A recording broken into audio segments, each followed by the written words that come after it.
here. Present. Present. Present.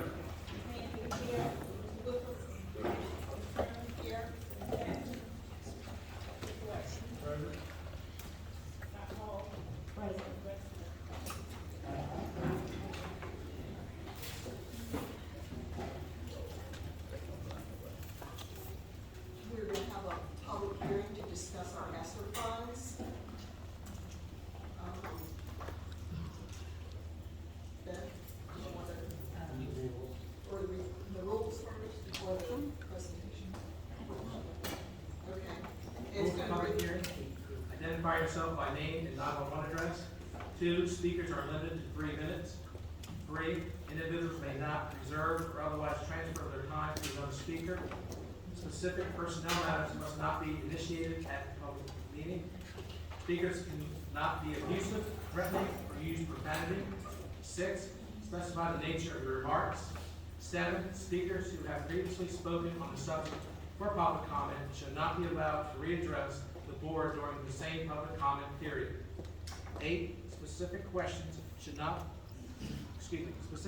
should be resolved prior to the meeting by contacting the superintendent or the appropriate staff member. 9, anyone who would like to present a PowerPoint presentation for public hearing has to present the presentation 24 hours in advance for review by the staff for appropriateness. 10, all questions shall be directed to the chairman, who will, at his or her discretion, solicit the response from the appropriate staff member. I'm just going to go over the presentation that was done 2 weeks ago. I had some more figures come in, so I added them to it at the end. But this is for the benefit of the public, and this has been up on board docs for anybody to see. And I would like to say before I leave that no vote's going to be taken tonight because we're taking public comment. But we do expect to come back at the next meeting with a final proposal. Thank you. Okay. So this is just our allocation history when we originally got the ESSER 3, and that it closes on 9/30 of this year. And Governor Youngkin required a mandatory amendment, which was the second amendment, so that we classified expenditures as either learning loss versus not learning loss. And he also stipulated that learning loss must be at least 20% of the grant. Learning loss is 42% of the amended grant, and the reimbursements thus far through March 31st of 24 already totaled 24% of the grant. So therefore, we've already met that requirement without any further spending after March 31st. So the original application, the school board approved and was submitted on August 31st of 21, just over 13 million. The first amendment is because when everything came down, they gave us an additional $9,501. And then the second amendment is the one that I referenced above that we were required to make because he wanted everybody to look at what funds were remaining and allocate as much as possible to learning loss. So that, the school board approved that on December of 22. So the current status of ESSER 3 is that we totaled 13.386 million. We reimbursed through March 31st 8.3 million. The projections, and the reason I say projections, these are projects that had not yet been completed, we're still spending on, they haven't been reimbursed, and it's some salaries in there through September 30th. That's just over 2.5 million, with a remaining balance estimated of just over 2.5 million. To try to look at the unspent balances and to try to analyze why we have these unspent balances, you can see that most of it comes from personal services, and they were from positions that we were not able to fill, such as instructional assistants. As we didn't fill but a handful of those. Assistant principals, we ended up hiring one full-time for 1 year, and then the rest that we've done have been the retired administrators on a part-time basis. Part-time custodians, 2 guidance counselors, and Success Academy, we put that in there by the amendment that Youngkin required, and that was a new start for us, something we had never tried before, beginning in the beginning of '23, and we spent about half of the funds of that we had projected that we would spend. Under materials and supplies, the unspent balances come from disinfectant for the electrostatic sprayers. We did not need as much as we'd originally thought, and masks, because these were budgeted and quantified in August of '21, which is a much different world in COVID of what it is and how it progressed. So of the 2.5 that is remaining, this is how we're proposing, and also to say we had stakeholder meetings. We met with the teacher advisory, the parent and community advisory, and as well as the cabinet and instructional staff, and that's how these were derived. We once proposed to spend $575,000 in Chromebook carts and Chromebooks, $182,000 in smart boards, $50,000 for middle school STEM lab upgrades, $191,000 for English language learners instructional resources. This is one of the harder hit groups for learning loss. High school science anatomy equipment, $60,000. High school math software, $5,000.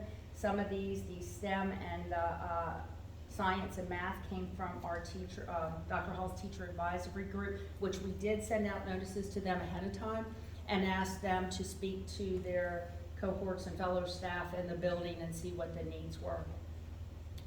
Prism, I didn't have this quantified last time, but we have received an estimate since then. This is a virtual reality math and science program. Teacher retention bonus. So I've talked since the last meeting to the State Department, and while she feels that we could put all of the retention bonuses in there, we still have to pass an audit. And if you remember, the administrative and classified retention bonuses were funded from what we did not spend in the class compensation study. So using that money to fund those keeps that in line with what the original purpose is. We can totally justify teacher retention bonuses. So I figured at 400, you had to estimate, I figured 427 teachers, less 50 projected to leave, times 8% benefits. So that's how I came up with that number. And it's just for any teacher. A guidance counselor is considered a teacher, a librarian is considered a teacher. Trade and industry simulator, 6 welders, CTE textbooks, and elementary school STEM lab upgrades. This totals $2.4 million. So that's about $127,000 from the total balance that, excuse me, we need to spend, which leaves, well, it will still be up to this board before it's all said and done, but that leaves room for some additions and always this board can subtract or add. So that is what I have. And Board, do you have any questions for Ms. Knight?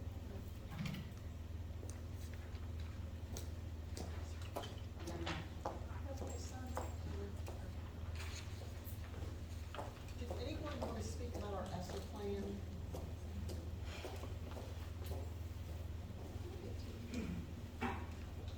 I guess, we will now close the public hearing.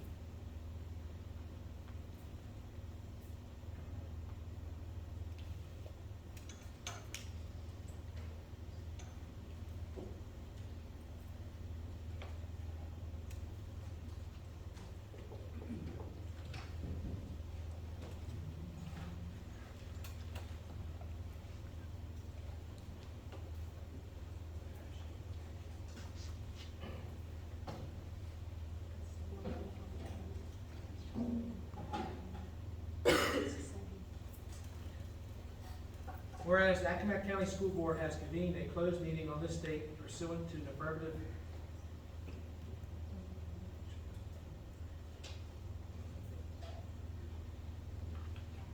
All right, I had a little bit of technical difficulty.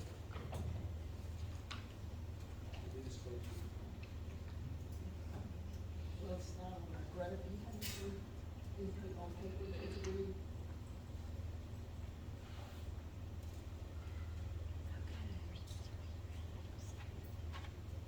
Well, Madam Chair, yes, I move that we close the public hearing on the proposed use of remaining ESSER refund. second. All in favor? Aye. Opposed? Next up, approval of the agenda. Madam Chair, I think I move to approve the 5/21/24 agenda as presented. Second. Thank you. All in favor? Aye. Opposed? Okay, next up, we're gonna hear about Girls on the Run. All right. All coaches and girls come up here with me, please. You know, we like to make memories.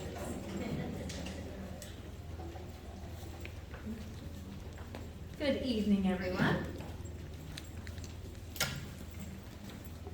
All right, so tonight our purpose of being here is to tell you about this great program that Dr. Hall brought to Accomack County Public Schools. It actually was started at Accomack pre-COVID. We brought it back with 5 schools. You guys could come up, promise. But we brought it back with 5 schools. So this year we had Pungatee, Metomkin, Kegatank, Shingatig Elementary School, and Arcadia Middle School with 55 girls participating. It is a 10-week program that is designed to inspire girls of all abilities to recognize and embrace their inner strength and make meaningful connections with others. It truly, we're going to hear from a couple, from a coach and some of our girls. But it was a 10-week program where we followed scripted lessons and children had the opportunity to really engage and problem solve and grow together. And our big culminating event was last Sunday. The weather was perfect. We called in Mother Nature. Thank you, Miss Erin Heighton is here. She is our senior program director. Where are you, Erin? She has really helped us as a county to coordinate this and make sure that it was the most successful program. But back to our event on Sunday. So you see that picture up ahead. That is our girls with their buddies and supporting family members. And we all went over to Virginia Wesleyan College.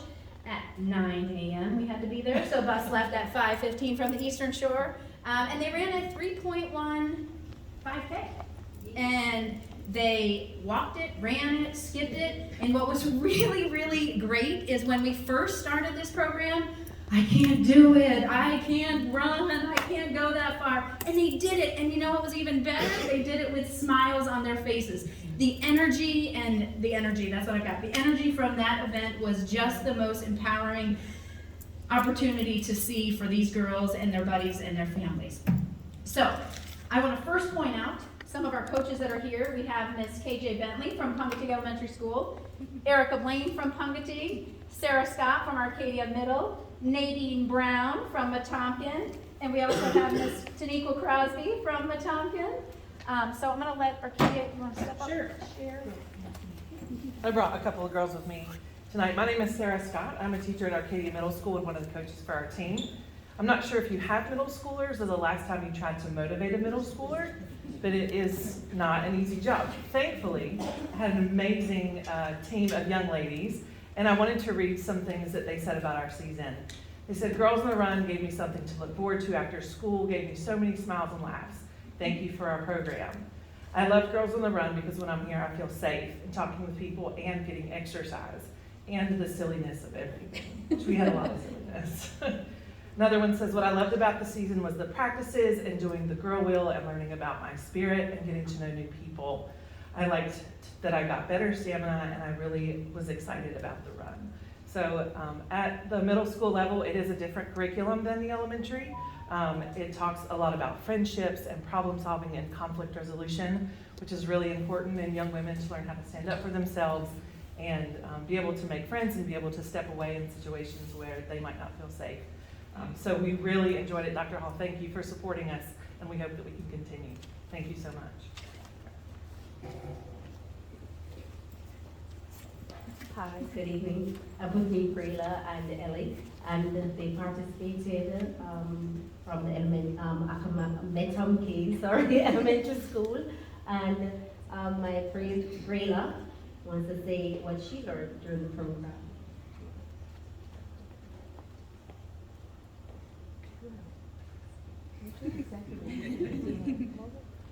What I like about Girls on the Run is that they don't try to compete with me, and I have fun at Girls on the Run. Thank you, Brayla. All right, so that was one of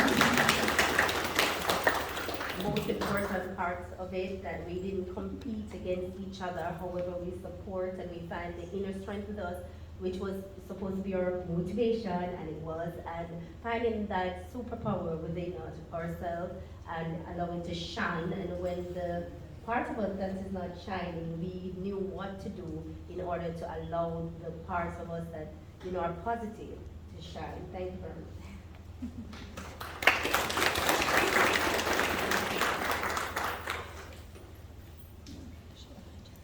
I'd just like to express our heartfelt gratitude to you, Dr. Hall, for allowing us to bring Girls on the Run to the Eastern Shore.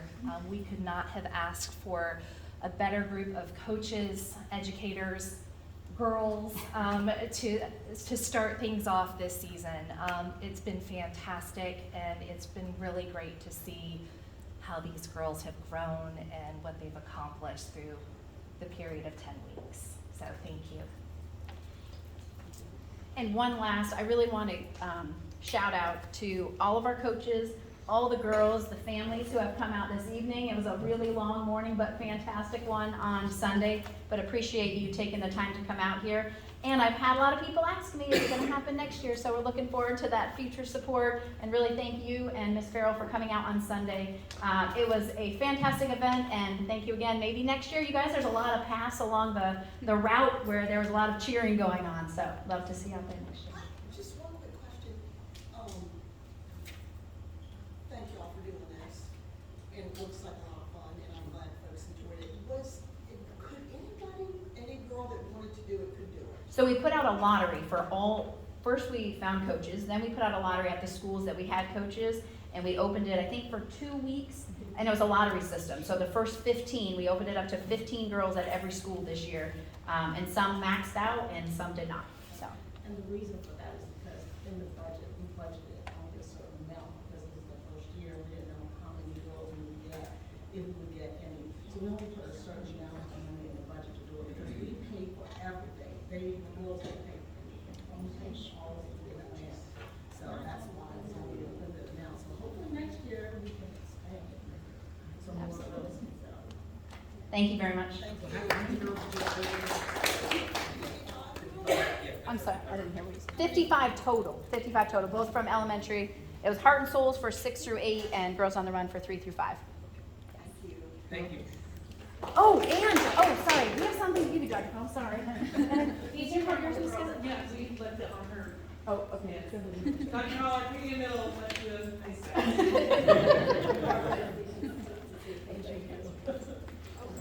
I rode the bus with them. I have not rode a bus with them.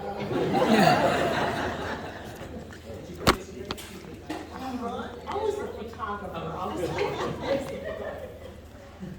The board will now adjourn to close meeting. The board will adjourn to closed meeting as allowed by section 2.2-3711, Code of Virginia, subsection A1, personnel, subsection A2, student matters, and subsection A7, legal. And you all, Stacy, where's it going to